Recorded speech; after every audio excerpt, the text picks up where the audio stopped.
نحمده ونصلي على رسوله الكريم اما بعد فاعوذ بالله من الشيطان الرجيم بسم الله الرحمن الرحيم رب اشرح لي صدري ويسر لي امري واحلل عقدة من لساني يفقهوا قولي۔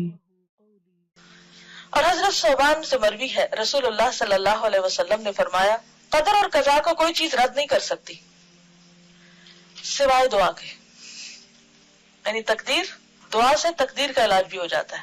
اور کوئی چیز عمر کو نہیں بڑھا سکتی سوائے نیکی کے، نیکی سے عمر بڑھتی ہے دو طرح، ایک تو سال اور مہینے بڑھ سکتے ہیں، اور دوسرے وقت میں برکت، کم عمر میں بھی تھوڑے وقت میں بھی بہت کچھ آپ کر جاتے ہیں جو دوسرے لمبی لمبی زندگی پاکے بھی نہیں کر پاتے، کیونکہ ایک نیکی دوسری نیکی کا دروازہ کھولتی جاتی ہے۔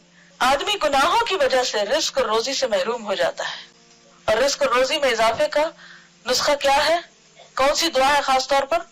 استغفار۔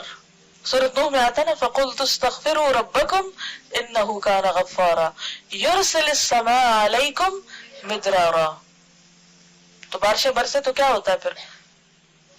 خوب رزق میں اضافہ ہوتا ہے، زیادہ چیزیں اگتی ہیں، زیادہ رسیلی ہوتی ہیں، زیادہ فائدہ مند ہوتی ہیں۔ تو یہ کس کی برکت سے ہوتا ہے؟ استغفار۔ کس نے کہا یہ؟ اللہ تعالیٰ نے۔ وَيُمْدِدْكُمْ بِأَمْوَالٍ وَبَنِينَ۔ استغفار کے اور کیا فائدے؟ مال اور بیٹے۔ وَيَجْعَلْ لَكُمْ أَنْهَارًا۔ نہریں اور دریا بہنے لگتے ہیں، آسمان کی بارش آتی ہے اور اس کے بعد زمین پر پانی کی فراوانی ہو جاتی، اور اگر بارش نہ بھی آئے تو زمین پر بھی پانی ہوتا ہے، یعنی رزق میں کمی نہیں آتی پھر۔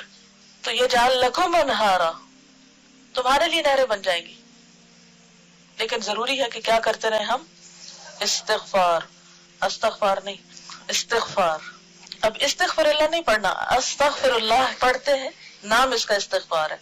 آدمی گناہوں کی وجہ سے رزق اور روزی سے محروم ہو جاتا ہے، نعمتوں سے محرومی ہو جاتی ہے۔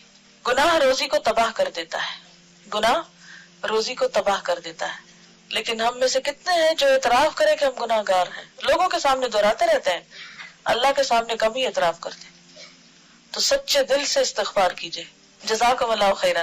سبحانک اللہم و بحمدک، نشہد ان لا الہ الا انت، نستغفرک و نتوب الیک۔ السلام علیکم و رحمۃ اللہ وبرکاتہ۔